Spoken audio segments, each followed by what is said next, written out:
Assalamualaikum anak-anak, bagaimana kabarnya hari ini? Semoga semua baik-baik saja. Oke, hari ini kita akan belajar tema 3 benda-benda di sekitarku, subtema 1 aneka benda di sekitarku, muatan bahasa Indonesia.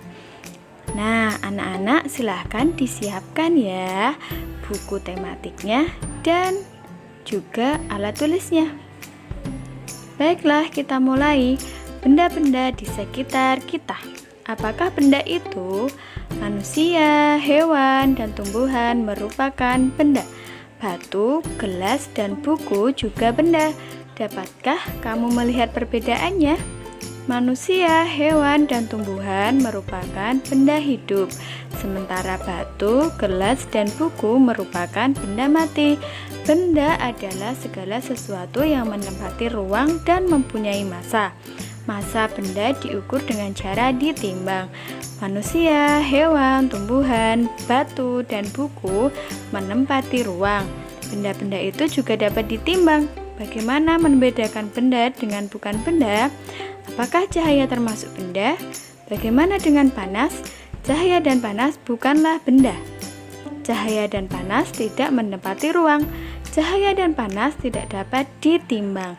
Nah, anak-anak tahu kan bedanya benda dan bukan benda dengan bacaan yang tadi. Nah, silahkan bisa diamati dan dibaca secara seksama. Oke anak-anak, nah kita lanjutkan. Baik anak-anak, silahkan diamati gambar benda-benda berikut ini ya. Ada panas api unggun, ada minyak goreng, ada cahaya lampu, ember, es, balon, suara, radio, dan juga hewan. Nah, anak-anak sudah bisa membedakan ya mana yang benda, mana yang bukan benda melalui bacaan yang di depan tadi. Kira-kira yang benda yang mana?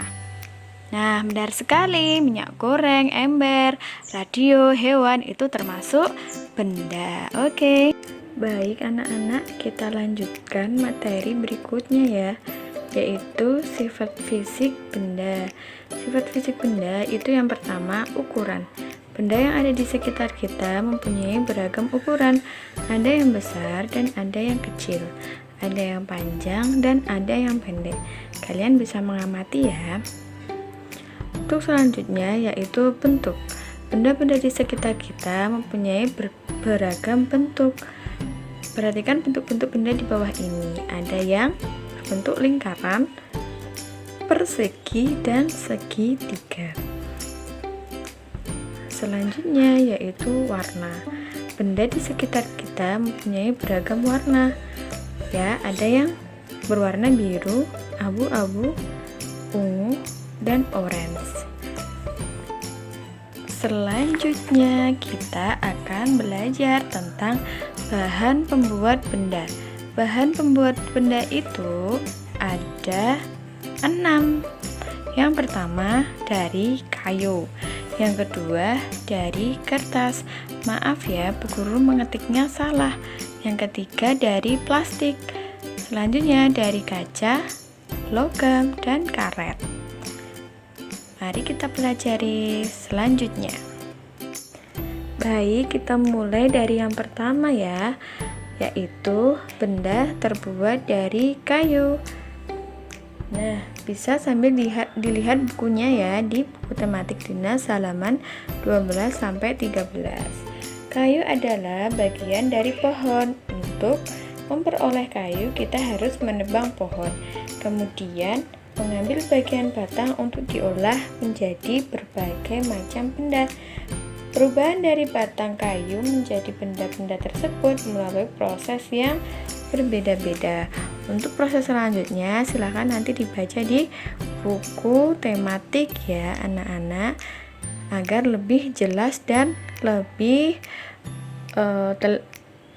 dapat dipahami lagi.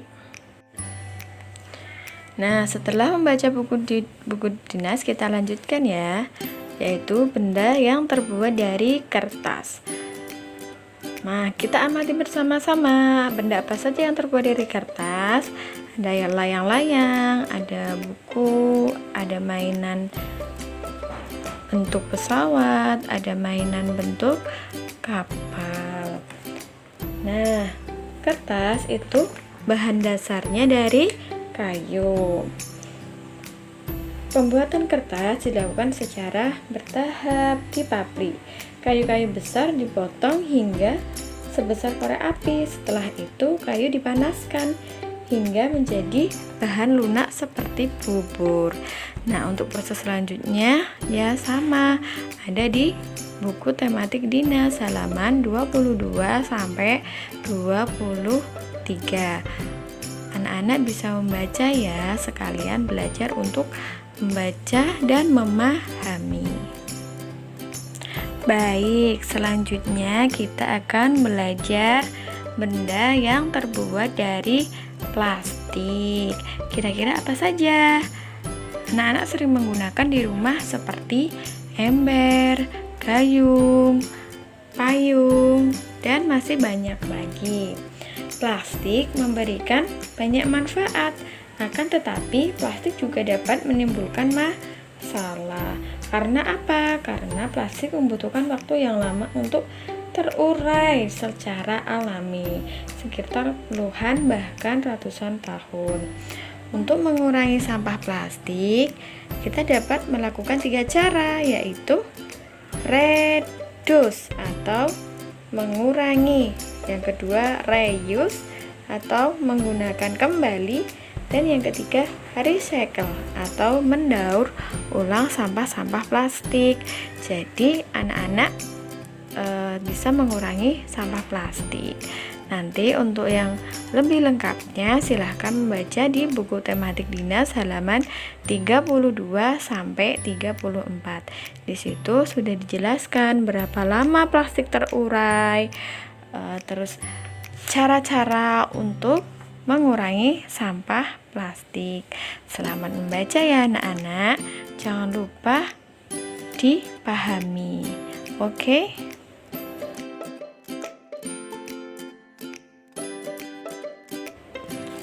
Selanjutnya yaitu benda yang terbuat dari kaca.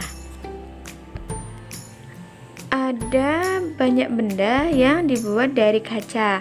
Contohnya apa? Contohnya ada gelas, piring, mangkok, kacamata, akuarium, jendela, dan peralatan laboratorium. Kaca memiliki sifat kedap air dan tembus cahaya. Oleh karena itu, kaca digunakan untuk membuat benda yang tahan air. Bisa diamati ya anak-anak. Oke, selanjutnya kita akan belajar benda yang terbuat dari logam. Coba amati benda yang ada di sekitar anak-anak atau di rumahnya anak-anak. Adakah benda yang dibuat dari logam? Tentu ada ya.